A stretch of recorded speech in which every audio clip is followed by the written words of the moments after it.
السلام عليكم ورحمة الله وبركاته.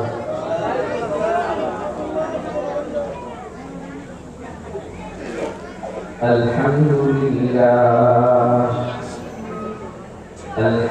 لله نحمده ونستعينه ونستغفره ونؤمن به ونتوكل عليه ونعوذ بالله من شرور أنفسنا ومن سيئات أعمالنا. من يهده الله فلا مضل له ومن يضلل فلا هادي له. ونشهد أن لا إله إلا الله وحده لا شريك له. ونشهد أن سيدنا وسندنا ونبينا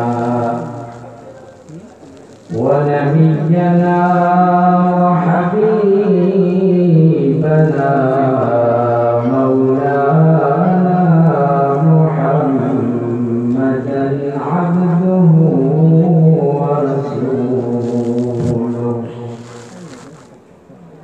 الذي أرسله الله بالحق بشيرا ونذيرا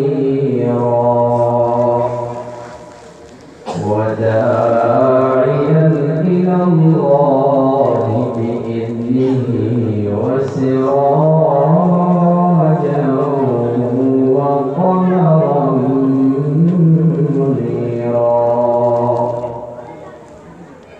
صلى الله تعالى عليه وعلى آله وأصحابه وبارك وسلم تسليما كثيرا كثيرا. أما بعد فأعوذ بالله من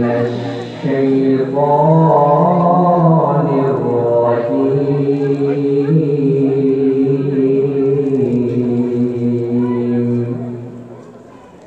بسم الله الرحمن الرحيم.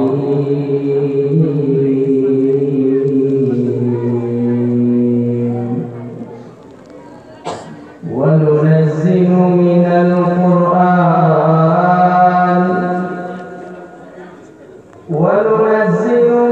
القرآن ما هو شفاء ورحمة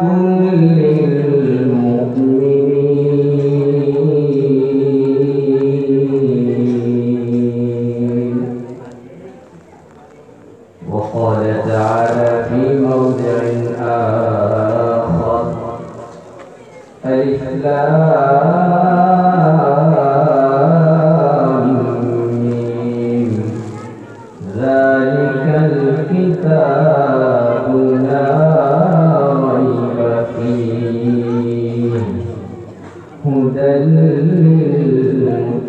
للمتقين. وقال النبي صلى الله تعالى عليه وسلم: خيركم من تعلم القرآن وعلمه، أو كما قال عليه الصلاة والسلام. سبحانك لا علم لنا إلا ما علمتنا إنك أنت العليم الحكيم.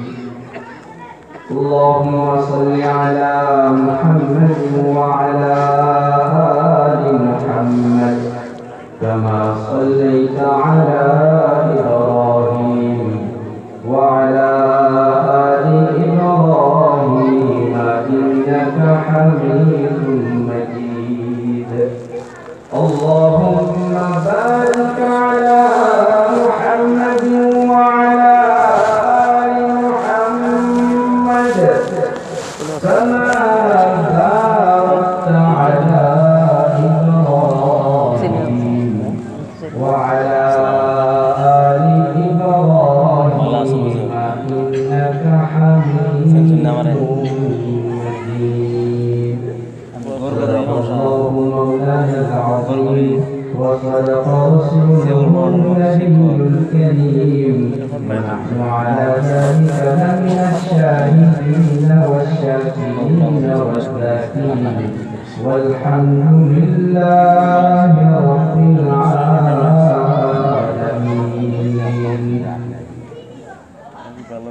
आज के नुरानी मजलिस সম্মানীয় আমার ভাইজান মৌলানা আজিজুর রহমান সাহেব শাহিদ দামাত বরকাতুহুল আলিয়া জাতির মাদার মুকুট ওয়ালাদাতুল আম্বিয়া মুআজ্জাজ মুকাররম হযরত উলামা কিরাম উপরে বসে থাকা হুজ্জায়ে কিরাম মুরব্বিয়ানে কিরাম সম্মুখে বসে থাকা দূর দূরান্ত থেকে আগত আল্লাহ পাকের আশিকিন জাকিরিন শাকিরিন মুহিব্বিন মুরব্বিয়ান এবং আমার সমবয়সী যুবক ভাই হাসিনের ছোট ভাই কল্যাণী মা এবং বোনেরা আলোচনা শুরু করার আগে বিশেষ করে আমি অন্তর থেকে আজকে মাহফিলের সভাপতি নয় আমার অন্য সরকার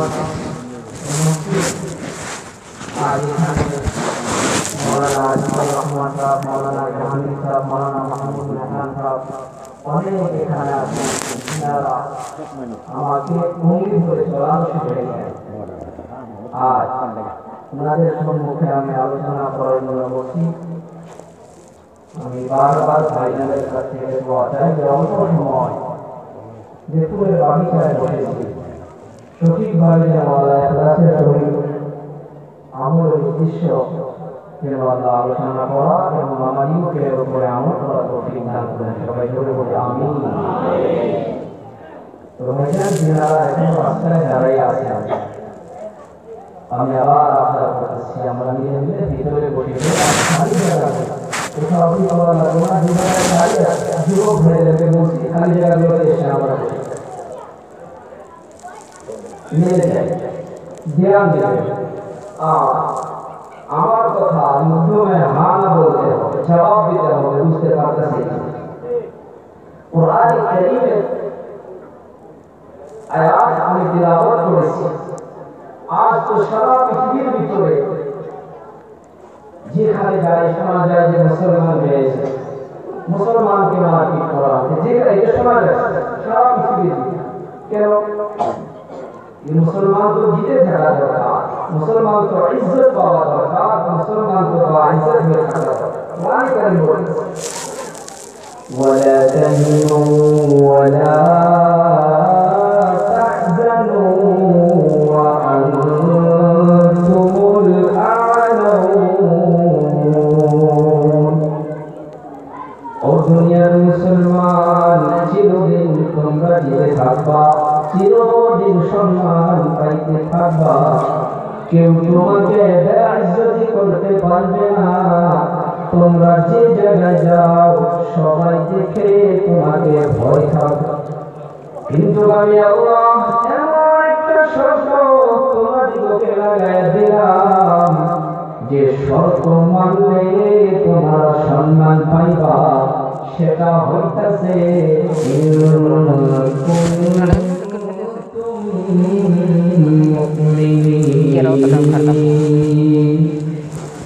একটাই শর্ত সেটা হইতেছে তোমরা পরিপূর্ণভাবে মুমিন হইয়া যাও কেউ অনেক ভাইজান এরকম বসেন, এই বসনাটা বসলে কিন্তু বিনা পয়সার ঘুম আসবে, কোনো মেডিসিন লাগবে না, এটা হলো ঘুমের মেডিসিন। এখনো তো আলোচনা শুরুই হয় না, এরকম বসলে ঘুম আসবে। ধ্যান দিবেন, আমার দিকে তাকাবেন। কোরআন কারীম বলতেছে, মুসলমান তোমাদের কোনো টেনশন হবে না, তোমাদের কোনো চিন্তা হবে না, চিরদিন তোমরা সম্মান পাবা, কিন্তু আমি আল্লাহ শুধু বলে দিলাম তোমরা পরিপূর্ণভাবে মুমিন হয়ে যাও।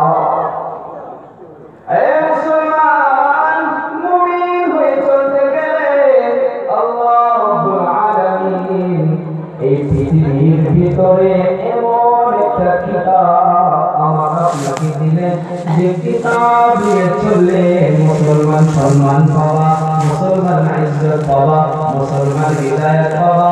হে মুসলমান, তোমাদের সমস্ত বিমারের ঔষধ সেই কিতাবের ভিতরে আছে। وَنُنَزِّلُ مِنَ الْقُرْآنِ مَا هُوَ شِفَاءٌ। এই আয়াতের ভিতরে সারা পৃথিবীর মানুষকে সর্বপ্রথম বললেন মা হুয়া শিফা। এইটা যে কোন জাতি হোক না কেন, এই কোরআনের ভিতরে তোমরা ঢোকো, তোমাদের জন্য সমস্ত বিমারের ঔষধ রয়েছে। এখন প্রশ্ন করতে পারেন, মুসলমানের জন্য কি রয়েছে? মুসলমানের জন্য ঔষধ, কিন্তু মুসলমানের জন্য একটা স্পেশাল ভাবে গিফট রয়েছে, সেটা হইতেছে ওয়া রাহমাতুল লিল মুমিনিন।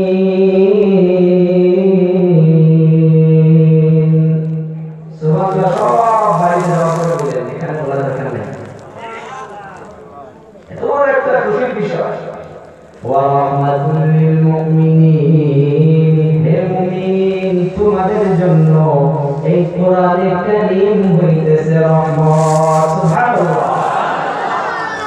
এখন আমার আপনার অবস্থা, বাবা তিনটা সন্তান দুনিয়ার ভিতরে রেখে অন্ধকার কবরে শুয়ে আছে, মা অন্ধকার কবরে ঘুমায় আছে। আমার মতো যুবক সন্তান, এক সন্তান চাকরি করে, এক সন্তান দোকান করে, আর এক সন্তান বিজনেস করে। এখন 6 মাস পরে বাবার জন্য মাগফিরাতের দোয়া করাবে। বাড়ির ভিতরে একটা নয়, দুটা নয়, তিনটা করে গরু জবাই করে গোয়ালপাড়া থেকে এক হুজুরকে ডাকলো, নওগাঁ থেকে এক হুজুরকে ডাকার পর বাড়ির ভিতরে অনেক মানুষের ভিড় পড়ায়া নিজের বাবার জন্য দোয়া করানো হইতেছে নওগাঁ হুজুরের দিয়া। আল্লাহ ফেরেশতাকে ডাক দিয়া বলে, ফেরেশতা, ওই যে দেখো যে সন্তানগুলো আপন মায়ের জন্য, আপন বাবার জন্য অন্য হুজুরকে দিয়ে দোয়া করতেছে, তোমরা শুনে নাও, এই দোয়া কবুল হইতেও পারে নাও পারে, কোনো ধরনের গ্যারান্টি না। তাহলে কি করো, কি করো হুজুর? যখন কোন মা, কোন বাবা অন্ধকার কবরে ঘুমায় আছে, সন্তান দুনিয়ার ভিতরে এতিমের মতো হয়ে আছে, এ যুবক ভাই, দুনিয়ার ভিতরে সব নিয়ামত দুইবারের মতো পাওয়া যায়। গাড়ি নাই, গাড়ি পাওয়া যাবে, মোবাইল হারিয়ে গেছে, মোবাইল পাওয়া যাবে, আজকে টাকা নাই, টাকা পাওয়া যাবে, কিন্তু মার বাবা এত বড় একটা নিয়ামত দুনিয়া থেকে একবার চলে যাওয়ার পর সারাটা জীবন মা বাবা বাবা বলে ডাকো, এই নিয়ামত আর পাওয়া যাবে না, ঠিক না? এই মা বাবা এত কষ্ট করে দুনিয়ার ভিতরে লালিত পালিত করে অন্ধকার কবরে শুয়ে আছে, যখন কোন সন্তান আপন মায়ের জন্য, আপন বাবার জন্য পুরা কোরআন পড়তে জানে না, অসুবিধা, হাফিজ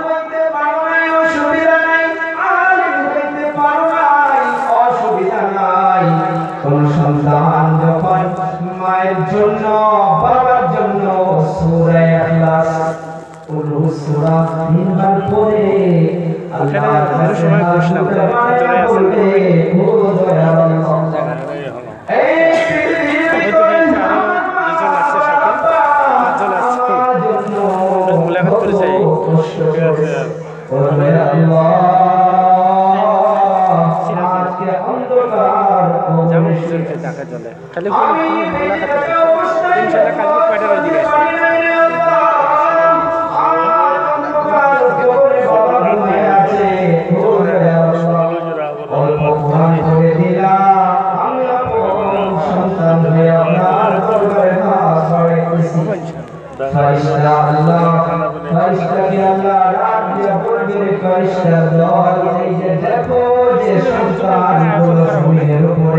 আপন মায়ের জন্য আপন বাবার জন্য হাতটা উঁচু করে আমার কাছে ভিক্ষা চাইতেছে তোমরা লিখে নাও আপন সন্তানের দোয়া মা বাবার হবে এই হাতটা উপর থেকে নিচে নামার আগে দোয়াকে কবুল করা হোক কিন্তু চিন্তা করি এই দুনিয়ার ভিতরে একটা নয় দুটো নয় তিনটা সন্তান চার পাঁচটা করে সন্তান আল্লাহ অনেকজনকে দিয়েছে সারা পৃথিবীর ভিতরে অনেকগুলো কাজ করানো হইতেছে কিন্তু যে কিতাব না হইলে কোনো কাজে আসবে না সে কিতাবের জন্য কয়জন আগামী মুসলমান সব থেকে পিছু পড়া কোরআন কারীমের দিকে এমন একটা কিতাব অনেকগুলো কবিতার কিতাব পাওয়া যায় গল্পের কিতাব পাওয়া যায় পদ্যর কিতাব পাওয়া যায় সব কিতাবের ভিতরে লিখনেওয়ালা লিখেছে আমি লেখা কিতাবের ভিতরে যদি কোনো ভুল থাকে ধরায়া দিবে আমি শুধরে নিয়ে করে নিব থাকে না নাই আপনারা বুঝতেছেন না থাকে না নাই গল্পের কিতাব রয়েছে কবিতার কিতাব অনেক বড় বড় কিতাব সমস্ত কিতাবের ভিতরে লেখা আছে ভুল থাকলে ধরাইয়া দিবে আমি শুনানি করে সবাই জবাব দিয়া বলবেন পৃথিবীর ভিতরে কোন একটা কিতাব রয়েছে যে কিতাব লিখনেওয়ালা এটা লিখেছেন আমার কিতাবের ভিতরে ভুল তো অনেক দূরের কথা কোন ধরনের সন্দেহ থাকতে পারে না সে কিতাবের নাম কি সবাই বলি কি নাম কয়জন করতে পারি এখানেই তো ফেলা সম্মানটা তো পাইছে না কিছু মানুষ করতেছে কিতাবের দরকার আছে নিজে পড়তে জানি না নিজে বুড়া হয়ে গেছি ছেলেকে পড়ায় ছেলে পারে নাই না সময় চোখ বন্ধ হলে শেষ যে কিতাবের জন্য ভাই দাঁড়ায় বসা ভিতরে বসে আল্লাহ মাগফিরাতের ওয়াদা কি রাস্তায় পড়ার জন্য বসে না মাহফিলের ভিতরে পড়াতে বসে সবাই বলে কোন জায়গায় বসলে মাফ করবে আল্লাহ মাগফিরাতের ওয়াদা করেছে আল্লাহ মাহফিলের ভিতরে এই জায়গাটা কি পেশাব করে দিতে নাকি গো না পানি বসে এই জায়গাটা খারাপ আছে যদি খারাপ আছে না লাগে আর যদি খারাপ নেই তাহলে পুরো করে দিবে মিলি বসে ভাই দেখো মাহফিলের ভিতরে যদি মানসিকতা না থাকে তাহলে কোথায় মানবো যুবক খালি জায়গা পুরো কি আছে এমন একটা কিতাব আল্লাহ কি বলেন বুঝাও করেছি শুরুতে কি হয়েছে আলিফ লাম মিম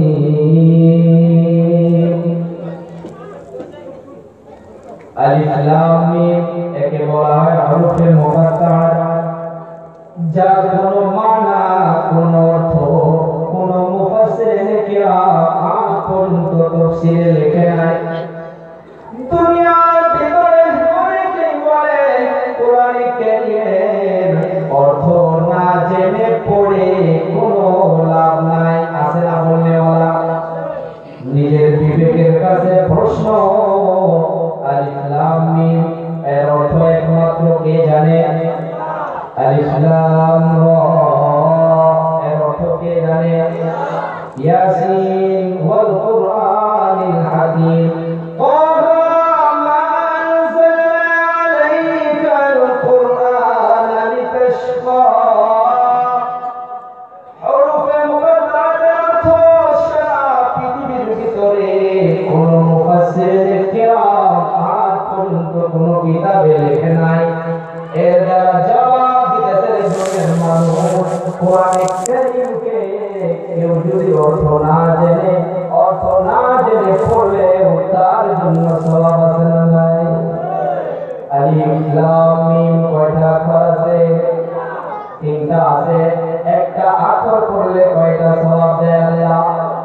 মাশাআল্লাহ 10 আলিফ লাম মিম তিনটা অক্ষরের ভিতরে যে তিলাওয়াত করবে আমার আল্লাহ ওনার নামে আমাদের 30টা সওয়াব লিখে দিবে যালিকাল কিতাব লা রাইবা ফীহি লা রাইবা এইটা এমন একটা কিতাব এইটা ওই কিতাব যার ভিতরে কোনো ধরনের সন্দেহ নাই গেরবার বসেছিলাম ফুলের গাছ লাগানো হয়েছে ফুল ধরবে ফুল ভালো হবে ফুটবে ফল গাছ লাগানো হয়েছে ফল ধরবে ফল খাবে সেই ফলগুলোর নাম হইতেছে ছোট ছোট কোরআনের পাখিগুলো আজ হয়েছে না কিছু আর সে কোরআনের জন্য আজ আমরা জমা হয়েছি সেই জন্য আমি মনে করলাম যে কোরআনের কারিমে কিছু আলোচনা করা যায় যালিকা আর হাযা এরা বিক্রা মানে হাযা মানে এইটা যালিকা মানে ওইটা এখানে বলা হলো যালিকাল কিতাব এইটা ওই কিতাব অনেকগুলো জবাব দেওয়া হয়েছে কিন্তু একটা জবাব আমি অনেক পছন্দ করেছি সে জবাবটা যালিকা বুঝানোর জন্য 5টা মিনিট সময় নিব দিবেন শুনবেন সবাই মেরাজের ঘটনায় যখন বিশ্বনবী সাল্লাল্লাহু আলাইহি সাল্লাতু ওয়া সালাম হযরত জিবরিল আলাইহিস সালাতু ওয়াস সালাম আল্লাহর দিদারের জন্য নিয়ে যাইতেছিল সবাই জানি না যে বিশ্বনবীকে মেরাজ করানো হয়েছিল সূরা বনী ইসরাঈল প্রথম নাম্বার সুবহানাল্লাযী আসরা বিআবদিহি লাইলাম মিনাল মাসজিদিল হারাম ইলাল মাসজিদিল আকসা হযরত জিবরিল আলাইহিস সালাতু ওয়াস সালাম বিশ্ব নবীকে যখন নিয়ে রওনা হলেন প্রথম আসমানে গেলেন আসমানের দরজাগুলো বন্ধ হযরত জিবরিল আলাইহিস সালাতু ওয়াস সালাম আওয়াজ দেন ভিতর থেকে জবাব আসে মান আনতা আপনি কে বলে আমরা জিবরিল ওয়া মুহাম্মদ তোমার সঙ্গে কে সবাই বলে মুহাম্মাদুর রাসূলুল্লাহ সাল্লাল্লাহু আলাইহি ওয়াসাল্লাম তখন জিবরিল আলাইহিস সালাম বলে আল্লাহ দিদারে যাইতে হবে আল্লাহর ওয়ালার দরজা খোলো এর চাবি দাও ভিতর থেকে জবাব আসে এর কোনো চাবি নাই আল্লাহর ইসমে আযম পড়ো বিসমিল্লাহির রহমানির রহিম বিসমিল্লাহ পড়ো আসমানের দরজা খুলে গেল 2 নম্বর আসমানে গিয়ে শেষ নিশান ওখানে দরজা বন্ধ বিসমিল্লাহ পড়ে আবার উঠে 3 নম্বর আসমানে গিয়ে দেখে ওখানে বন্ধ ওখানে আওয়াজ দিল জিজ্ঞাসা করে আপনি কে বলে আমি জিবরাইল তোমার সঙ্গে কে বলে মুহাম্মদ সাল্লাল্লাহু আলাইহি ওয়াসাল্লাম দরজা খুলল চলে গেল দয়ার নবী সাল্লাল্লাহু আলাইহি সাল্লাম যখন আমি চতুর্থ আসমানে চলে গেলাম চতুর্থ আসমানে যাওয়ার পর দেখলাম এত বড় একটা সূর্য সেই সূর্যটা হইল 4 নম্বর আসমানে লটকানো সাইন্সদানগুলো আজকে প্রমাণ করে করে বলতেছে এই যে সূর্য এই পৃথিবী থেকে 13 লক্ষ গুণ বড়, 9,30,00,000 মাইল দূরে একটা করে আসমান 500 বছরের মোটা দূর। দয়ার নবী সাল্লাল্লাহু আলাইহি সাল্লাম সাইতে দেখতেছে চন্দ্রও দেখা যায়। সাইদানগুলো বলতেছে চন্দ্রটা পৃথিবী থেকে 50 গুণ ছোট, সেই জন্য সূর্যগ্রহণ হইলে বেশিরভাগ মানুষ দেখতে পায়, চন্দ্রগ্রহণ হইলে দেখতে পায় না, কারণ এই পৃথিবী থেকে 50 গুণ ছোট। দয়ার নবী সাল্লাল্লাহু আলাইহি সাল্লাম যখন 5 নম্বর আসমানে গেলেন, 6 নম্বর আসমানে যাওয়ার পর যেমন এখান থেকে গুয়াহাটি এয়ারপোর্ট যাওয়ার পর কেউ ফ্লাইটে গুজরাট যাবে, আর কার চলবে কি ওখানে? কার চলবে না, কার রিটার্ন হযরত জিবরিল আলাইহিস সালাতু ওয়াস সালাম সিদরাতুল মুনতাহা একটা বড়ই গাছ, তাফসীরে জালালের ভিতরে লেখেন সে বড়ই গাছের পাতাগুলো হইতেছে হাতির কানের মতো বড় বড় করে একটা পাতা, আর ওই বড়ই গাছের বড়ইগুলো হইতেছে টেলিগ্রামের মতো বড় বড় একটা করে বড়ই। বিশ্বনবী চলতেছে, চলার পর যখন একা একা চলতেছে দয়ার নবী বলে আমার ভিতরে কোনো ভয় হয় না, আমি দেখতেছি শুধু অন্ধকার, শুধু অন্ধকার। দয়ার নবীর ভিতরে কোনো ভয় হয় না, কারণ যাওয়ার আগে জিবরিল আলাইহিস সালাতু ওয়াস সালামের দেওয়া আল্লাহ রাব্বুল আলামিন যা মেডিসিনের দরকার ছিল সেটা দিয়ে দেওয়া হয়েছে, ঠিক না? চলতেছে দয়ার নবী বলে আমি দেখি শুধুমাত্র অন্ধকার অন্ধকার, আর যাওয়ার পর দেখি পানি আর পানি, পানি আর পানি, সে পানির উপরে 8 জন ফেরেশতা আল্লাহর নূরের আরশটা কান্দায় হইয়া দাঁড়াইয়া আছে। বিশ্ব নবী সাল্লাল্লাহু আলাইহি সাল্লাম বলেন আর আমি সাইদে তাকে দেখি একটা নূরের ঘর, সে নূরের ঘর যাকে আমরা বলি বাইতুল মামুর। জমিনের উপরে বান্দার কাজ করার জন্য, ইবাদতের জন্য আল্লাহ বানাইছেন বাইতুল্লাহ অর্থাৎ কাবাতুল্লাহ। হুজ্জাজে কিরামকে আল্লাহ যাদেরকে নিয়ে গেছেন যে কাবাতুল্লাহ, সন্তানগুলো প্রমাণ করে বলতেছে জমিনের মেরিল পয়েন্ট ঠিক মাঝখানটা হইল যে জায়গায় কাবাতুল্লাহর ঘর। বিশ্ব নবী সাল্লাল্লাহু আলাইহি সাল্লাম বলেন ওই যে বাইতুল মামুর, সে বাইতুল মামুরকে যেমন জমিনের উপরে বান্দা আল্লাহর ঘরকে তাওয়াফ করে, ওই বাইতুল মামুরে সমস্ত ফেরেশতাগুলো সে ঘরকে তাওয়াফ করে।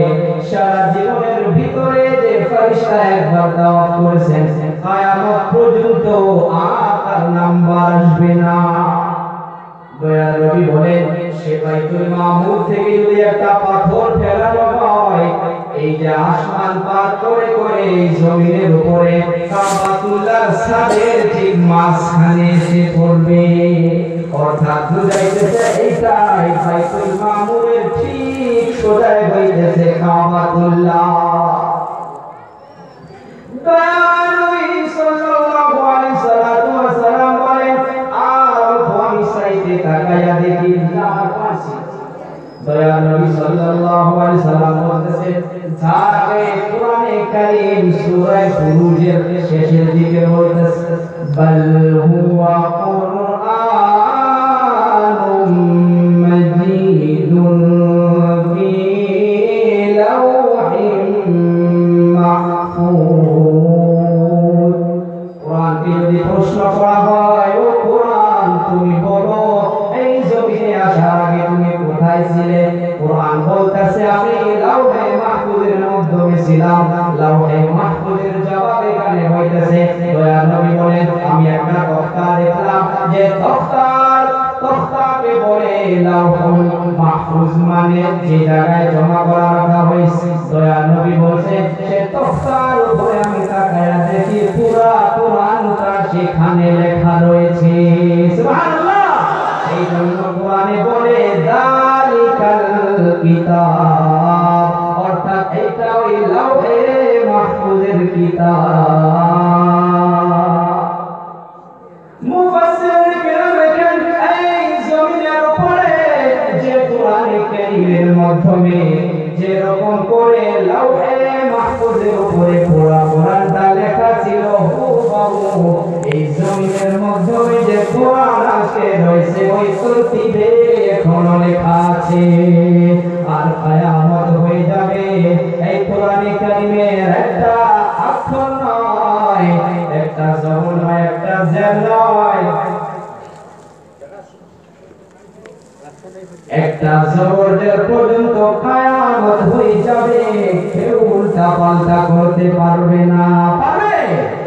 কয়েকদিন আগে না বাহির হইল কোরআন কারীমের অন্য কথা কি কথা আপনারা কথা বাইরে শুনো না, পাশে কিছু করতে কোরআনে পারবে? পারবে না।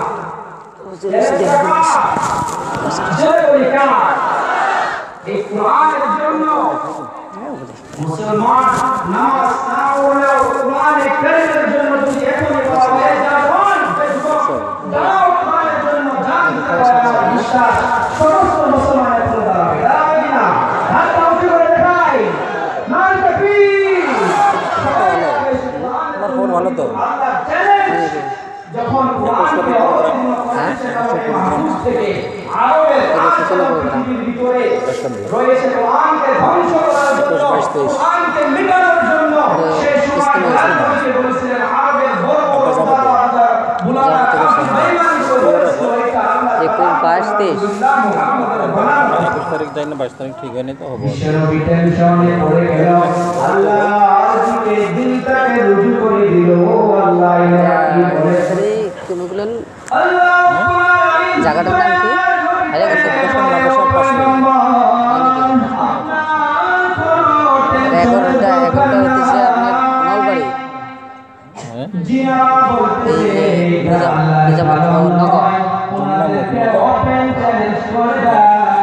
কালকে একজন দাওয়াত দিচ্ছে, পরিবেশ না আপনি বেরোন না, এটা আলাদা। এক নাম্বার চ্যালেঞ্জ কাম এগুলো ভালো চলছে না, কাম ভালো চলে আছে বর্তমানে। قل إن اجتمعت الإنس والجن على أن يأتوا بمثل هذا القرآن لا يأتون بمثله ولو كان بعضهم لبعض ظهيرا। ও পয়গম্বর আপনি বলে দিন, এলান করে দিন, যারা বলে এটা আল্লাহর কালাম নয়, জিন মানুষ সবাই একত্রিত হইয়া আল্লাহকে বাদ দিয়ে ওনারা 114টা সূরা 30টা সূরা ওনারা বানায়া পারছে। চেষ্টা করছে কিনা? চেষ্টা করেছে। আল্লাহ তাকায়া তাকায়া দেখে আসে, দয়াল নবীকে আল্লাহ বলে ও আমার পয়গম্বর পারবে আমি আল্লাহ জানি, কিন্তু ওদেরকে শিক্ষা দেওয়া আমার দরকার। মোবাইল হারাই গেছে। আল্লাহ রাব্বুল আলামিন বলেন এক নাম্বার পারলো না, দুই নাম্বার চ্যালেঞ্জ করে দাও। 114টা সূরা পারলো না, 104টা গাড়ি খাড়া করে বার করছে, ট্যাঙ্কেতে ধুইছে, এই পান খাইতেছে, পান খাইয়া পরে আর মোবাইল পকেট মন নাই কে গাড়ি ঘুরে 10 মিনিট লগা লগ সুইচ অফ করছে। আমি ফোন করছিলাম তো, আমি জিজ্ঞেস করবো এবার আধা ঘন্টা আগে মাগরিবের পরে ফোন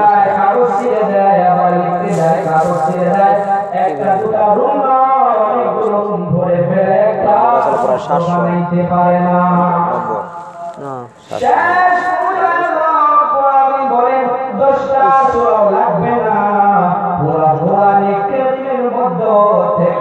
700 মাথা মারলে ভাই করে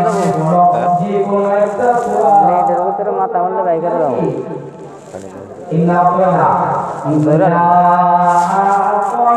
ইমেল আইডি দিয়ে লোকেশন দেওয়া যাবে না সব দেওয়া যাবে বাইকের কালকে মাথা হবে সময় লাগবে মেলা আমার ভিডিও দেখা লাগবে ক্যাশ একটা করান ক্যাশ করে দিয়ে ওরাও দেখতে পারে ক্যাশ মেমো লাগে নাই যে বক্সটাও নাই তাহলে তো হবে না ঠান্ডা লাগতেছে 2 লাখ টাকায় দেবো একটা নিয়ে এসে দিলাম চেষ্টা করে আসে শেষ পূজা একটা শব্দ বানাইতে পারে নাই এই চেষ্টা তোমাদের জন্য নয় আমাদের সুবা হয়ে যাবে কায়ামত হয়ে যাবে এই পৃথিবীর ভিতরে কোরআনে কারিমের একটা শব্দ কেউ বানাইতে পারবে না পারবে পারবে না কেন পারবে আল্লাহ তাওরাত কেনা ঠান্ডা লাগে और इबादतेर दायित्व আল্লাহ নেই জবরকে আল্লাহ দিয়েছেন और ইবাদতের দায়িত্ব আল্লাহ নাই ইনজিলকে দিয়েছেন और ইবাদতের দায়িত্ব আল্লাহ নাই কিন্তু কোরআনে কারীমের জন্য বলতেছে 14 নম্বর সূরায় 11 নম্বর পৃষ্ঠায় মাঝখানে আল্লাহ বলে ইন্না নাহনু নাযালনা যিকরা ওয়া ইন্না লাহু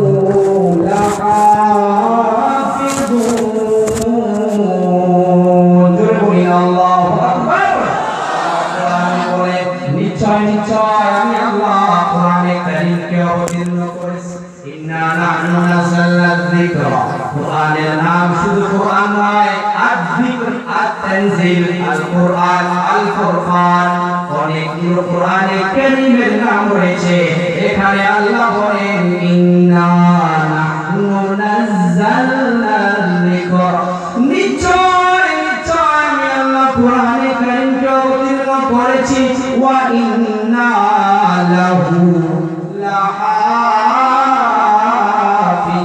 লাহাফিজুন আর কোরআনে কারীমের হিফাজত করব আমি আল্লাহ নিজে সুবহানাল্লাহ তাফসীরের মাধ্যমে দেখেন শুধু কোরআনের হিফাজতের নয় এই কোটি বাচ্চাগুলো রাত 4টা বাজায় উঠে ঠান্ডা পানি দিয়ে ওযু করে সারাদিন কোরআনে কারীমকে নিয়ে গুনগুন করে তিলাওয়াত করে থাকে আল্লাহ বলতেছে ওই বাচ্চাগুলোর হিফাজত আমি আল্লাহ করব যে উলামাগুলো কোরআনে কারীমকে নিয়ে তাফসীর নিয়ে যারা মুযাকারা করে থাকে গবেষণা করে থাকে ওনাদের হিফাজত আল্লাহ করবে হাফিজ কোরআনের হিফাজত আমার আল্লাহ নিজেই করবে কিন্তু আফসোসের বিষয় সে কোরআনে কারীমের জন্য আমি আপনি কতটুকু চেষ্টা করছি জলপাই গাছ লাগায়া কেউ যদি জলপাই গাছের থেকে যদি মিঠা আমের যদি আশা করে আমি মনে করি এর মতো বড় ভুল আর কিছু হইতে পারে না ওলামায়ে কেরাম চিনতে পারবেন হযরত ওয়াইদ বুসতামি রাহিমাহুল্লাহ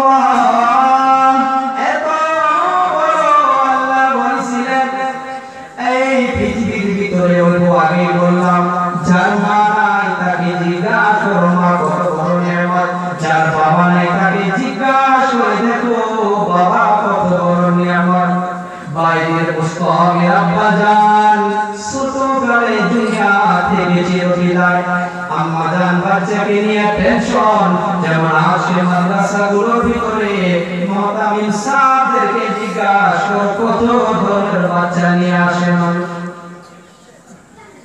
ওই মাগুলো বাচ্চাকে যখন নিয়ে আসে বাবার সঙ্গে আসে হুজুরকে বলে ও হুজুর এই যে বাচ্চাকে দিলাম আগে আল্লাহ পরে আপনি বলে না হাজারো দেখলাম ওই মা যখন কলিজা টুকরাকে উস্তাদের হাতে তুলে দিয়ে এই কথাটা বলে সঙ্গে সঙ্গে মায়ের চোখের পানি ঝরঝর করে পড়ে বাবাগুলো সম্মুখে ধমকায় কিন্তু বাবাদেরকেও দেখলাম মাদ্রাসার গেটে যাওয়ার পর বাবা থাকতে পারে না চোখের পানি ছেড়ে দিয়ে কাঁদে বাইরে মুস্তামিরা মাজান বাচ্চাকে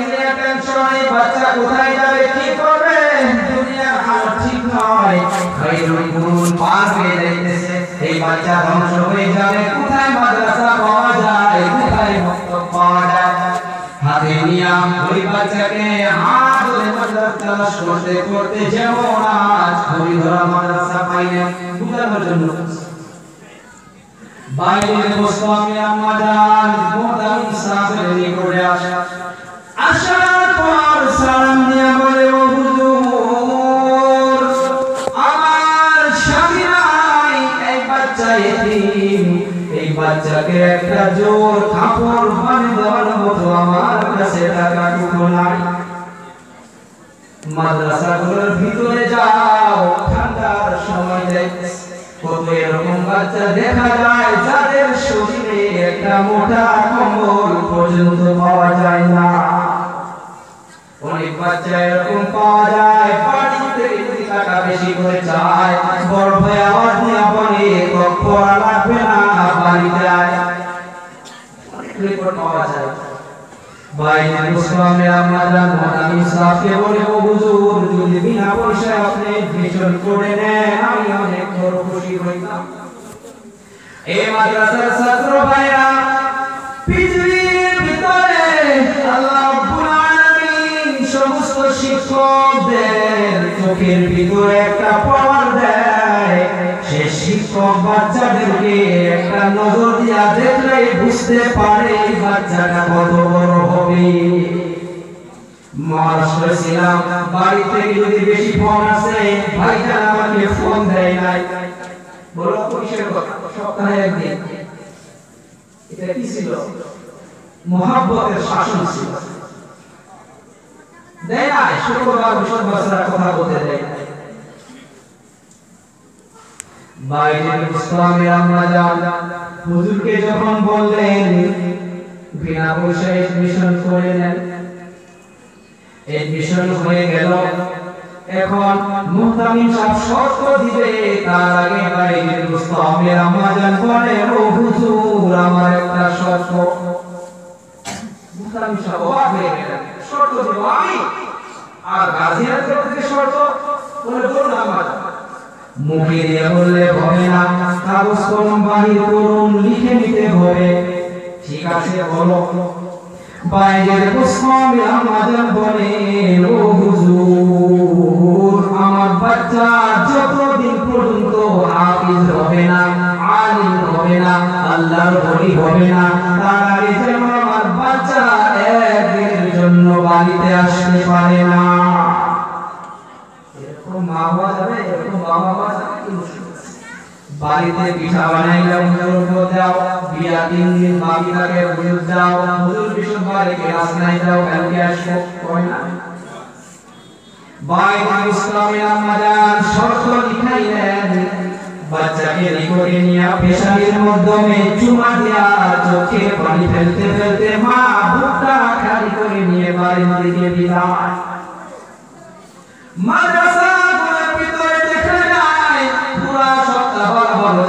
বিশ্ববার হয়ে গেলে বাচ্চাদের কোনায় ওই কোনায় দাঁড়ায়া দাঁড়ায়া কান্না করে যদি জিজ্ঞেস করা যায় রে বাবা কি হয়েছে বলে না থামক দিয়ে বললে চোখের পানি ছেড়ে দিয়ে বলে হুজুর মায়ের কথা মনে পড়েছে থাকতে পারে না বাইরে মুসলামি ছোট বাচ্চা নুরানি কায়দা শেষ করে কোরআনে কারীমকে হিফজ শুরু করছে কয়েকদিন ধরে দিলটা মানে না অন্তরটা ফেটে যায় জীবনে বাবার মহব্বত পায় নাই মা বেঁচে থাকা অবস্থায় মায়ের মহব্বত থেকে দূরে সরে আছে শিক্ষককে বলতেও সাহস পায় না ভালো ছাত্র শিক্ষকও মহব্বত করে একদিন শিক্ষককে গিয়ে বলে ও হুজুর বেয়াদবি হইলে ক্ষমা করবেন আজ তো আদব নাই বাচ্চাদের ভিতরে হুজুর বাড়ি যাও এবারে কাজ আজকে যাব বর্তমান সুবিধে বাইরে ইসলামী হুজুরকে গিয়ে বলে হুজুর বেয়াদবি হইলে ক্ষমা করবেন দিনটা মানে না খানা ভালো লাগে না পড়া ভালো লাগে না মাত্র যদি একদিনের জন্য ছুটি দেন আজকে বাড়িতে যাব আর মায়ের হাতের গরম গরম মোটা খানা খাবো আবার আগামীকাল আমি এসে যাব হুজুর চিন্তা করেন মায়ের শর্ত আবার একদিকে বাচ্চার দিন চাইতে না দিলে বাচ্চার দিনটা ভেঙে যাবে যাবে ছোট বাচ্চা, আর যদি যাইতে দেওয়া হয় মায়ের শর্ত ভঙ্গ হয়ে যাবে। হুজুর চালাকি করলেন, এ বাবা ঠিক আছে তুমি যাবা, কিন্তু আগামীকাল 1 পৃষ্ঠা নয় 3 পৃষ্ঠা সবক শোনাইতে হবে। হুজুর মনে করলো 3 পৃষ্ঠা সবক শোনাইতে পারবে না, কিন্তু বাচ্চার তাআল্লুম এই মাদ্রাসার ছাত্র নয়, বাচ্চার তাআল্লুম আল্লাহর সঙ্গে ছোট থেকে ছিল। 2 রাকাত নামাজ পড়ে মুসাল্লা বিছায়া আল্লাহর কাছে হাত দুটো বাড়াইয়া বলতেছে, ও দয়ার আল্লাহ, আপনি জানেন কেন বাড়িতে যাওয়ার জন্য দিলটা করতেছে। যদি আমি 3 পৃষ্ঠা সবক শোনাইতে না পারি, আল্লাহ আমার হুজুর বাড়িতে যাইতে দেবে না। ও আল্লাহ, আপনি তো ওই আল্লাহ, এই 1 পৃষ্ঠা সবক মুখস্থ করে দেন, আপনি 3 পৃষ্ঠা কেন ইচ্ছা হইলে পুরা কোরআনটা পড়াই দিতে পারেন। পারেন না আল্লাহ? পারেন না? সবাই বলি পারে। দোয়া করে বাচ্চা মেহনতে লেগে গেল, 1 পৃষ্ঠা মুখস্থ হয়ে গেল, 2 পৃষ্ঠা মুখস্থ হয়ে গেল, 3 পৃষ্ঠা মুখস্থ হয়ে গেল। সকালবেলা যখন হুজুর কিলারে এসে বসলো, বাড়ি যাওয়ার খুশিতে সর্বপ্রথম হুজুরের নিয়ে করে গিয়া হাজির। এই যুবক ভাই, মাদ্রাসা থেকে যখন বাড়িতে যাওয়ার জন্য ছুটি দেয়, আমি মনে করি পৃথিবীর ভিতরে এর মতো আর খুশি কোনটাই হইতে পারে না। যিনারা মাদ্রাসা পড়েছেন আর যিনারা পড়তেছে, যিনারা বিদেশে ছিলেন, ওনারা এই কথাগুলো বুঝতে পারবে। বাইরের মুসলমান সুন্দর করে 1 পৃষ্ঠা সবক শোনাইলেন, কোনো একটা ভুল নাই। 2 পৃষ্ঠা শোনাইলেন, কোনো একটা ভুল নেই। সুবহানাল্লাহ। 3 পৃষ্ঠা সবক শোনাইয়া দিলেন, কোনো একটা ভুল নাই। শিক্ষক বিপদে পড়ে গেল, আমি ওয়াদা করেছি যদি আমি বাচ্চাকে আমার ওয়াদা মোতাবেক যাইতে না দেই, এই ছোট বাচ্চা কালকেই কইতা বাজারে বলে দিবে হুজুর গুলো ওয়াদা খিলাফ করে।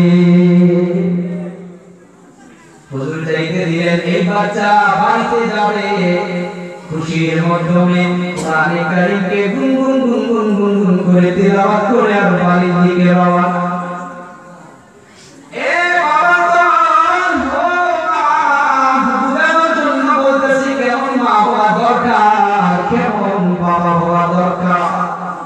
কেমন বড় ভাই হওয়া দরকার ছোট ভাইকে হাফিজ বানানোর জন্য, কেমন বাবা হওয়া দরকার একটা হাফিজে কোরআনের বাবা হইতে চাইলে, কেমন মা হওয়া দরকার একটা আলিমে দ্বীনের মা হইতে চাইলে।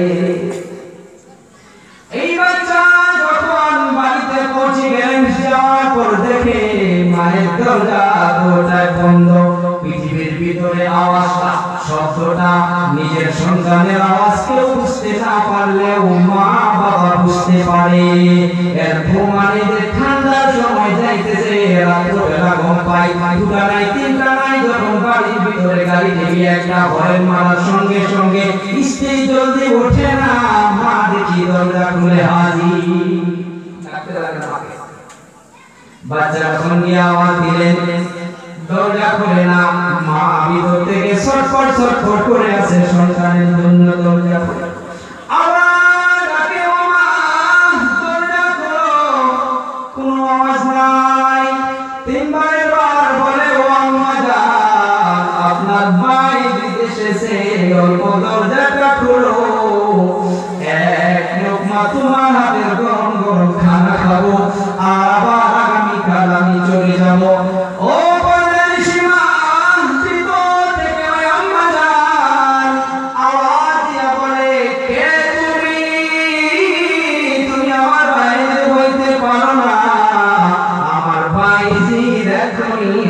পারে না, মা দরজা খুলে নাই। বাচ্চা হাসি সব চোখের পানি ছেড়ে দিয়া মনটা মলিন করে নিয়া মা চিনতে পারলো না, মাদ্রাসার দিকে রওনা।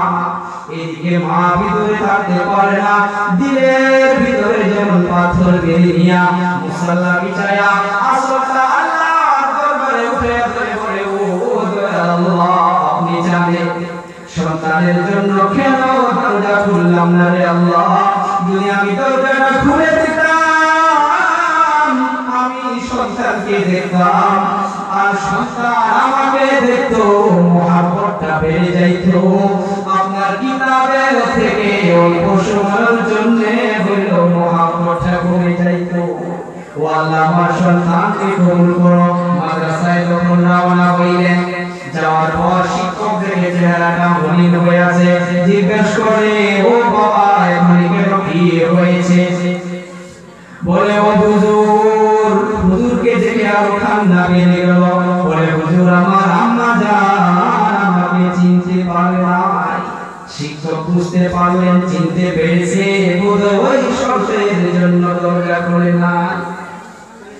এখন শিক্ষক প্রশ্ন করে, বাবা তুমি তোমার মায়ের উপরে রাগ তো করো নাই? বলে ও হুজুর রাগ করি নাই, কিন্তু অন্তরটা মানে না, জীবনে বড় মহব্বত পাই না। আর আজকে আপন মা ওই মা আমাকে চিনতে পারল না। শিক্ষক মাথাটা বুলাইয়া দিয়া বলে বাবা তুমি পড়তে বসো। শিক্ষক গিয়ে মুসল্লা বিছাইলো, আল্লাহর দরবারে দোয়া করতেছে।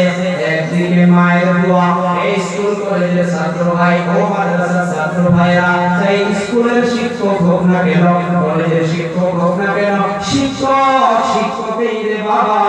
যেমন মা বাবার দোয়া আল্লাহর আরশে কবুল হয়, শিক্ষকের দোয়াও তেমনি কবুল হয়। শিক্ষকের দিকে দোয়া করতেছে, একদিকে মায়ের দোয়া, একদিকে শিক্ষকের দোয়া, দুই দোয়া একত্রিত হইয়া আল্লাহর আরশে কবুল হয়ে গেল। জলদি করে বলছি 16 বছর একরামায় বাইরে বুঝতাম আর বাড়িতে যাই নাই। 16 বছর যখন হয়ে গেল, দয়ার নবী স্বপ্নের মাধ্যমে এসে মৌলভী সাহেবকে বলতেছে আপনার মাদ্রাসার মাধ্যমে বাড়িতে নামের একজন ছেলে আসিল, ওনার তরবিয়ত মুকাম্মল, ওনার শিক্ষা মুকাম্মল হয়েছে, ওনাকে আর এখানে রাখা দরকার নাই, ওনার আম্মা জান ওনার ইন্তজারে আছে। শিক্ষক স্বপ্নটা পেয়ে অবাক হয়ে গেলেন।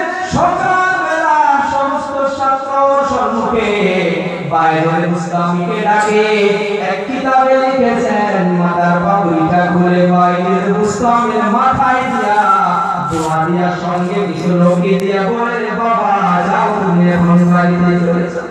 সেদিন কাজ চলতেছে, খুশির মতো করে চলতেছে। বাড়িতে যাওয়ার পরে দরজা খোলার আগে শুধুমাত্র একটা সালাম দিয়েছেন।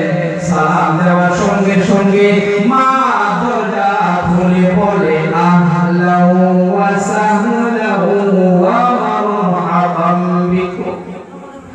বাইরে মুসলামের আম্মা জান ওকে বসতে দিল।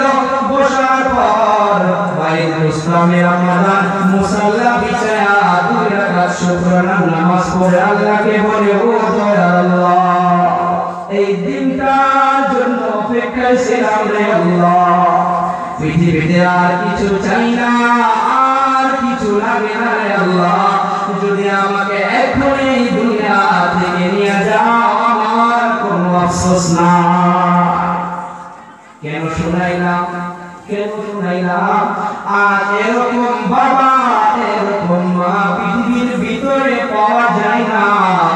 সেই জন্য আগে বললাম জলপাই গাছ লাগাইয়া মিঠা আশা করাও যায় না। এমন কিতাব কিন্তু এগুলো কোথায় হয়? এই গরিব গরিব মাদ্রাসাগুলো। কিন্তু এই মাদ্রাসাগুলোর পিছনে আমরা কতটুকু আগ্রহ, শুধু টাকা দিলে কি সময়? গরিব টাকা দিলে কি সময় হয়? শুধু মুখের দ্বারা, হাতের দ্বারা, সঠিক পরামর্শ দ্বারা। ইখলাসটা কে দেখবে? আল্লাহ দেখবে। সে কিতাবের মুহাব্বতে মাদ্রাসার দিকে আগাতে লাগবে, কোরআনের পিছনে মেহনত করতে লাগবে। যে কোরআন কারীমের ভিতরে বলতাছে হুদাল লিল মুত্তাকিন, মুত্তাকিনের জন্য হইতেছে কোরআন কারীম হিদায়াত। কিন্তু আফসোসের বিষয় যদি আমার মতো যুবকদেরকে বলা হয় এ ভাই দিনের পথে আসো, এ ভাই কোরআনের পথে আসো, যুবকগুলো জবাব দিয়া বলে হুজুর আমার এখনো সময় হয় না, বলে না।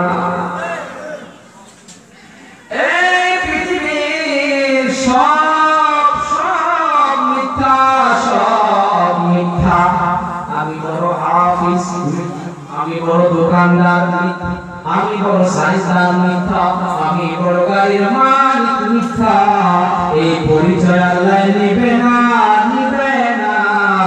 4 নম্বর সূরায় 2 নম্বর পৃষ্ঠায় 2 নম্বর লাইনে আল্লাহ বলেন ইয়া আইয়ুহাল্লাযীনা আমানু তাকুল্লাহ হাক্কা তুকাতিহি ওয়া লা তামুতুন্না ইল্লা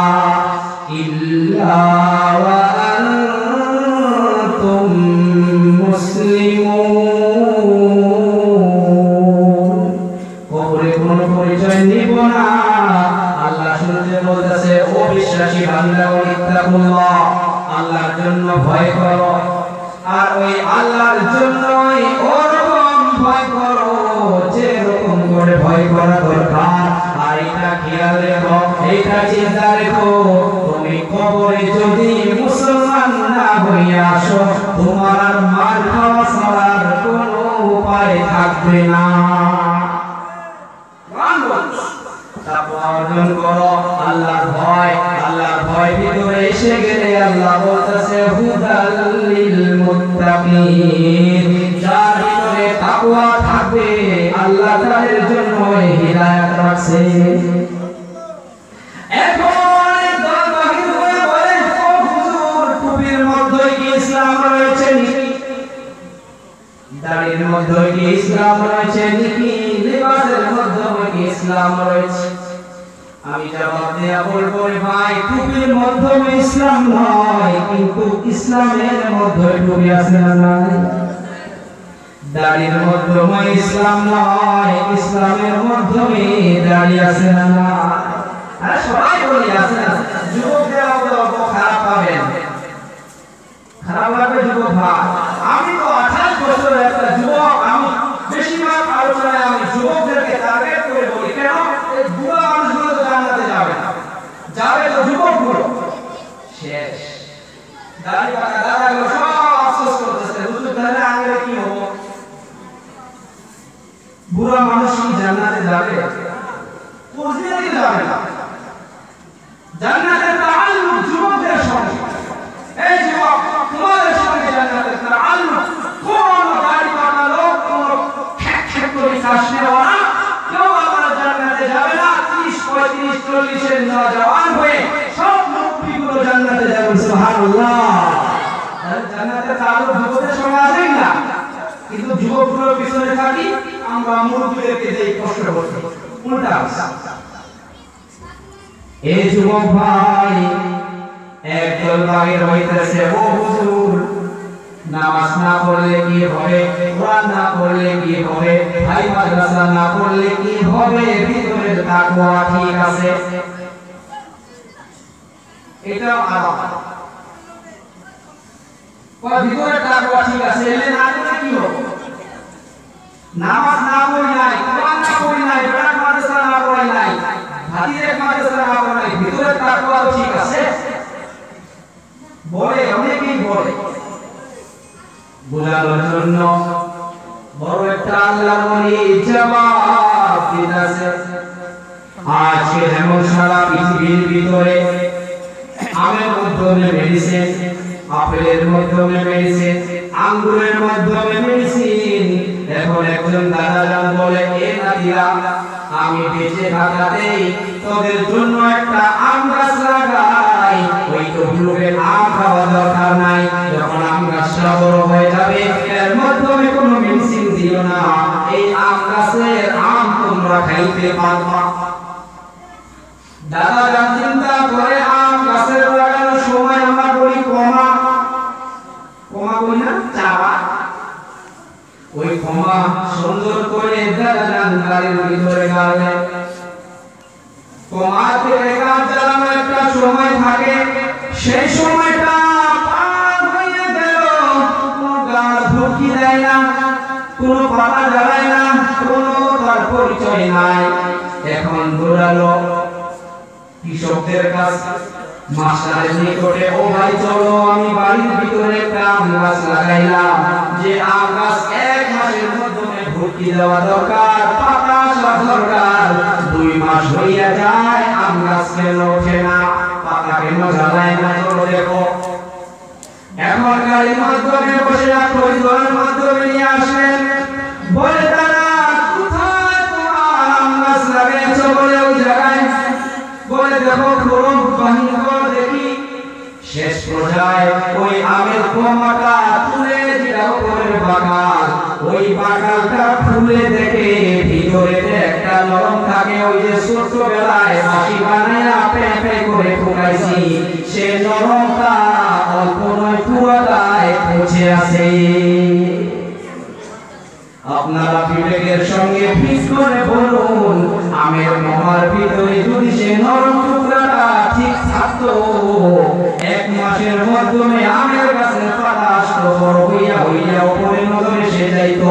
যারা আমরা বলি রে ভাই হুজুর নামাজ না পড়লে তাকওয়া ঠিক আছে, কোরআন না পড়লে তাকওয়া ঠিক আছে, আল্লাহর কসম করে বলি যদি ভিতরে ঠিক থাকে তাহলে উপরে পাতা দেখা যাবে, ঠিক না?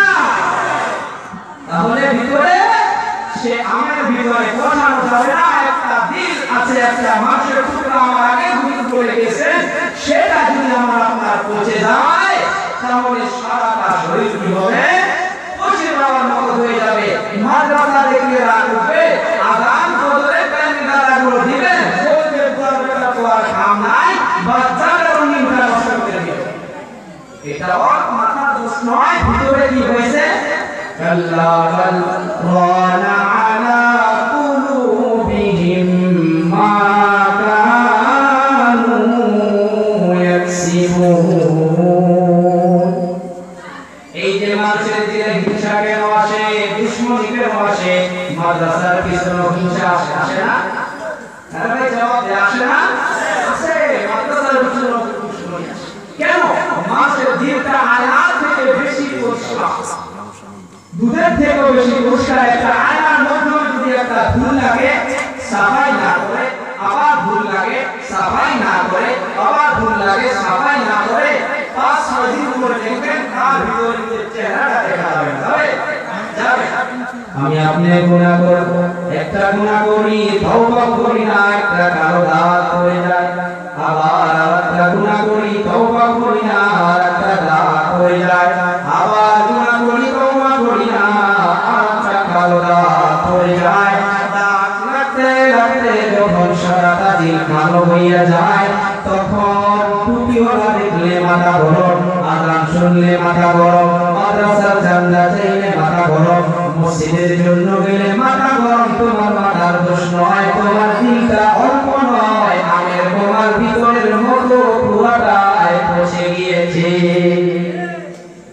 একটু জিনিস আমাদেরকে খেয়াল করা দরকার। আমি আপনি কেন বিশ্বাস, মুসলমান কেন বিশ্বাস করে না? আজকে আলিম আলিমকে হিংসা করতেছে, ইমাম ইমামকে হিংসা করতেছে, ডক্টর ডক্টরকে হিংসা করতেছে, জ্ঞানী এই মসজিদে আকসাদুল বসছে, আমি বসবো না। একই সমাজে বোঝানোর জন্য বসছে, একই সমাজে বসবাস করা হয়, এই মাহফিলে ও আসছে, আমি যাব না। কিন্তু আপনার দুশমন 1 সপ্তাহ আগে মারা গেল, জবাব দিয়ে বলো, মারা যাওয়ার পর ওই খাটলির উপরে ওই দুশমনকে শোয়া অবস্থান পর্যন্ত নিয়ে গেল। আর 1 সপ্তাহ পরে আপনার ইন্তেকাল হইল, আপনার ইন্তেকালের পরেও যে দুশমন যে চেয়ারে বসতো, আপনি সেই চেয়ারে বসতেন না, যে মাহফিলে আপনার দুশমন যাইতো ওখানে আপনি যাইতেন না। কিন্তু আজকে তো 1 সপ্তাহ আগে আপনার জানের দুশমনকে ওই খাটলিতে শোয়া অবস্থান পর্যন্ত নিয়ে যাওয়া হয়েছে। আজকে তুমি বাপের বেটার মতো জবাব দিয়া বলো, আমার দুশমন এখানে ঘুমাইছিল, আমি এই খাটলিতে ঘুমাবো না। আছি কেউ? আরে আছি কেউ? কেউ নাই। দুনিয়াতে আসা হালতে সবাই উলঙ্গ অবস্থায় আছি, আবার যাওয়া হালত পুরুষ হইলে 3টা কাপড়, ধনীদের গুলোয় 5টা।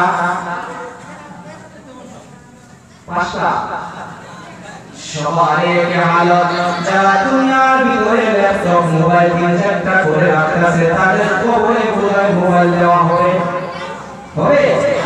একে আশা হালত থেকে যাওয়া হালত থেকে মাঝখানে কিছু সময় কেন দ্বন্দ্ব, কেন দুশ্মনী, কেন ভাষা, মাফ করা শিখি, নবীর আখলাক নিয়ে আসি, নবীর উপরে কোরআনে কারীমকে দিলেন, সে কোরআনের বিধান নেই, নবীর আখলাকে জীবনে নিয়ে আসি, তাহলে আমরা সঠিকভাবে চলতে পারবো। বিশ্ব নবীর জীবনে কি রাগ আসিল, গালি আসিল? কিন্তু আমি আপনাকে গালি দেই না? আমি আপনি অনেক গালি দেই, আমি আপনি অনেক হিংসা করি, আমি আপনি অনেক দুশ্মনী করি। দয়াল নবীর জীবনে আছে? নাই। বিশ্ব নবীর জীবনে এই আখলাক নাই, কিন্তু দয়াল নবীর আখলাককে আমার আপনার ভিতরে রাখা দরকার। যার উপরে কোরআনে কারীমকে অবতীর্ণ করলেন, যে বিছনার মাধ্যমে আল্লাহ কোরআনকে অবতীর্ণ করতেন, এক ইহুদি এসে দয়াল নবীকে প্রমাণ করার জন্য এসে বলে, ও মুহাম্মদ, আমি আপনার গেস্ট, আমি আপনার মেহমান, হাতের মাধ্যমে বড় একটা তলোয়ার নিয়ে এসে বলতেছে আমি আপনার মেহমান। দয়াল নবী সাল্লাল্লাহু আলাইহি ওয়াসাল্লাম সে মেহমানকে বাড়ির ভিতরে নিয়ে গেলেন। ওই মেহমান আসলে মেহমান ছিল না, দয়াল নবীকে কষ্ট দেওয়ার জন্য আসছিল। দয়াল নবীর আখলাক দেখি, কোরআনের আখলাক দেখি, দয়াল নবী বাড়িতে নিয়ে গেলেন। যাওয়ার পর বসতে দিলেন। ভাই পিছনে জায়গা হইতেছে না, অল্প আগে এসে মিলে মিলে বসি। অনেক ভাই পিছনে কষ্ট করে বসে আছেন, মাশাআল্লাহ অনেক লোক আসছে, আমরা সুন্দর করে মাহফিল শুনতেছি, আমরা পিছনে ভাইদেরকে বসতে দিই, মাশাআল্লাহ। দয়াল নবী সাল্লাল্লাহু আলাইহি ওয়াসাল্লাম সে মেহমানকে বাড়িতে নিয়ে গেলেন। সে মেহমান বলতেছে, ও মুহাম্মদ, আমি অনেক ভোকা, আমি অনেক পিয়াসা। বাস 2 মিনিট সময় না, এই ঘটনাটা বলে আমি শেষ করে দিচ্ছি। দয়াল নবী সাল্লাল্লাহু আলাইহি ওয়াসাল্লামকে বলেন, ও মুহাম্মদ, আমি অনেক ভোকা, অনেক পিয়াসা, আমাকে খাইতে দাও। দয়াল নবী সাল্লাল্লাহু আলাইহি ওয়াসাল্লাম ওই ইহুদি মেহমানের জন্য দস্তরখান লাগিয়ে দিলেন, খানা খাইতে দিলেন।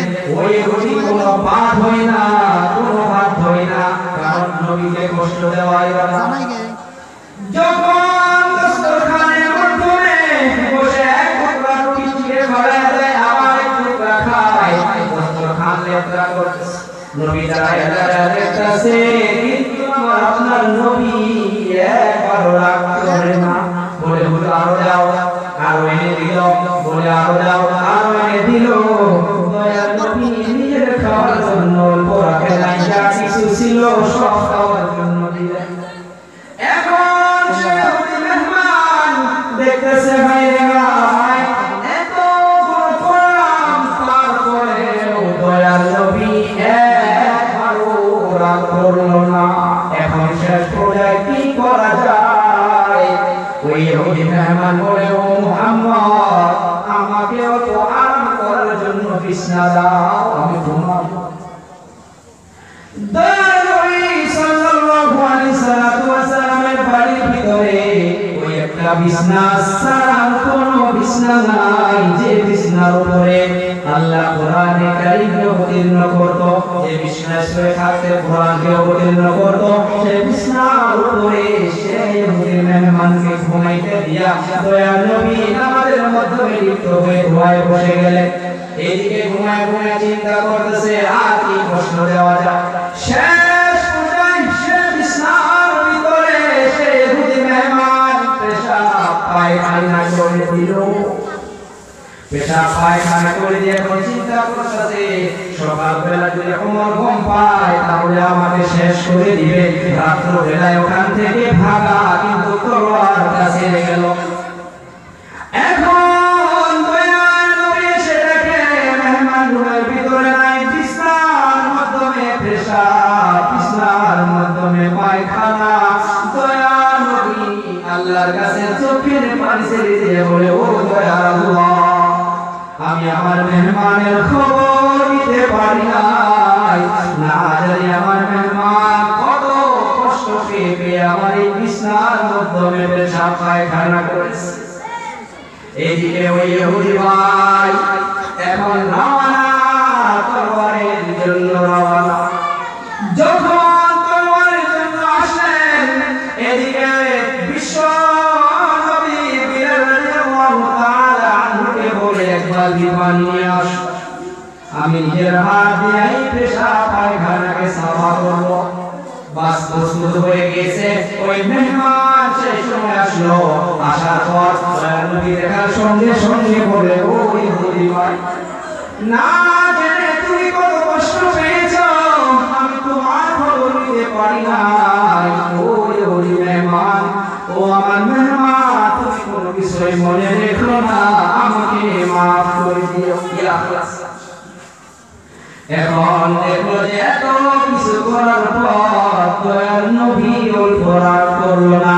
এদিকে বিলালকে বলে পানি দাও। দয়াল নবী, বিলাল বলতেছে, ও হুজুর, আমি তো আপনার খাদিম, আমি পেশাব পায়খানা সাফাই করে দেই।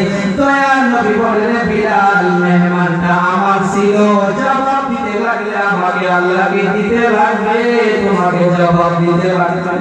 আমার মেহমানের পায়খানা আমি নবুয়তের হাত দিয়ে আমি সাফা করব। ওই মেহমান দাঁড়ায় দাঁড়ায় এগুলো শুনতেছে, দেখতেছে, আর অন্তর মানে না, দিলটা যেন পেটে গিয়েছে। চিৎকার মেরে বলে, ও হুজুর, পেশাব পায়খানা করে সাফাই করো, প্রথমে আমাকে কলেমা পড়া ইসলামের ভিতরে প্রবেশ করে আনা। কিন্তু আপনার আখলাক এরকম হয় না রে ভাই, এরকম হয় না। কেন হয় না? কোরআনের পথে নাই, সেই জন্যই হয় না, ঠিক না? তো ভাই বুজুর্গ, কারা কারা আমরা এই কোরআনের পক্ষে এখন থেকে দাঁড়াবো? হাতটা উঁচু করে আল্লাহকে দেখাই, লিল্লাহি তাকবীর, লিল্লাহি তাকবীর। আল্লাহ কবুল করুক সবাইকে। তো ভাই বুজুর্গ, আমার সম্মানীয় সভাপতি সাহেব আর মঞ্চে বসে থাকা অনেক আমার বুজুর্গ, অনেক মুস্তাজিরাম রয়েছেন, ওলামায়ে কেরাম রয়েছেন, আর সম্মুখে বসে থাকা পূর্বের সমাজ ও ভাই মাদ্রাসার ছাত্র ভাইরা, আলোচনার মাধ্যমে কোনো কথা হয়তো ভুল হইতেই পারে, কোনো কিছু দিলে রাখবেন না। আর হাদিস কোরআনের মধ্যে থেকে কোনো ভুল হয়ে থাকি সম্মানীয় ওলামায়ে কেরাম ধরে দিবেন, ইনশাআল্লাহ শুরু করে নিব। আমার একটা আবদার, এই ফুলের গাছ লাগানো হয়েছে, এই বছর কিছু ফুল ধরেছে, কিছু ফল ধরেছে, ইনশাআল্লাহ আমরা এখন কিছু কিছু খাইতে পারি। আমার বিশেষ করে অন্তর থেকে আবার আমরা এই ফুলের বাগানে ইনশাআল্লাহ আমরা আগামী কাল থেকে সবাই আরো বিশেষ করে আমরা বিছনা পাবো ইনশাআল্লাহ সবাই। আল্লাহ এখানে বলে আপনাদের সামনে থেকে বিদায় নিচ্ছি। ওয়া আখিরু দাওয়ানা আলহামদুলিল্লাহি রাব্বিল আলামিন। আসসালামু আলাইকুম ওয়া রাহমাতুল্লাহি ওয়া বারাকাতুহু।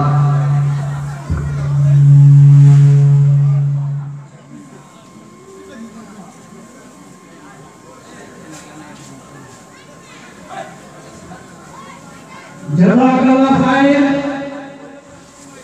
হযরত মাওলানা হাফেজ qare aqsadul সাহেব অনেক মূল্যবান কথা রাখছেন আমাদের মাধ্যমে।